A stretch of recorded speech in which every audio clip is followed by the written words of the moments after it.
After a night of violent protests and looting, Minnesota Governor Tim Walz on Friday called for calm, while the officer at the center of the controversy was arrested and charged with murder. George Floyd! George Floyd! Derek Chauvin, the white policeman seen on a bystander's video kneeling on the neck of George Floyd, a black man, has been charged with third-degree murder and manslaughter. The protests in Minneapolis this week were sparked by outrage over Monday's death of 46-year-old Floyd. A bystander's cell phone footage showed Floyd repeatedly moaning and gasping while he pleaded to Chauvin, quote, "Please, I can't breathe." After several minutes, Floyd gradually grows quiet and stops moving. Earlier on Friday, Governor Walz called for, quote, "swift justice for the officers involved" and promised a reckoning with the racial inequities behind the unrest.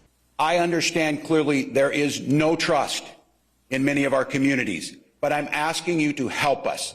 Help us use humane way to get the streets to a place where we can restore the justice so that those that are expressing rage and anger and demanding justice are heard.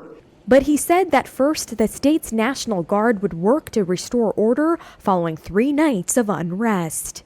Do you mind telling me why I'm under arrest, sir?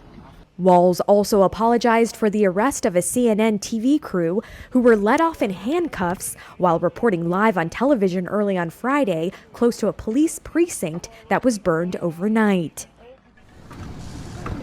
U.S. President Donald Trump on Friday at a news conference did not take questions about the controversy in Minnesota, but did weigh in on the arrest earlier in the day with incendiary language that prompted Twitter to hide his tweet behind a warning that accused him of, quote, glorifying violence in violation of its rules. Trump tweeted, "These thugs are dishonoring the memory of George Floyd, and I won't let that happen. Any difficulty, and we will assume control. But when the looting starts, the shooting starts."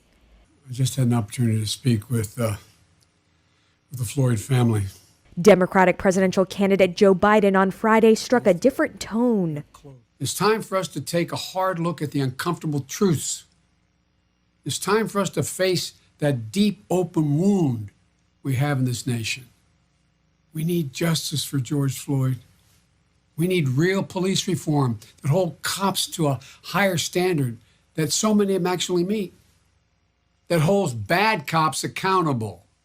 Trump later had a more measured response. Terrible event, terrible, terrible thing that happened. I've asked that the Department of Justice expedite the federal investigation into his death and do it immediately, do it as quickly as absolutely possible.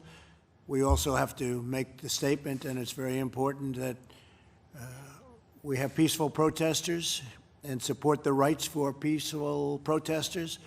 We can't allow a situation like happened in Minneapolis to descend further into lawless anarchy and chaos, and we understand that very well. More protests were expected in several U.S. cities on Friday over the killing of Floyd and other unarmed black people, including Breonna Taylor, who was fatally shot by police in her home in Louisville, Kentucky in March.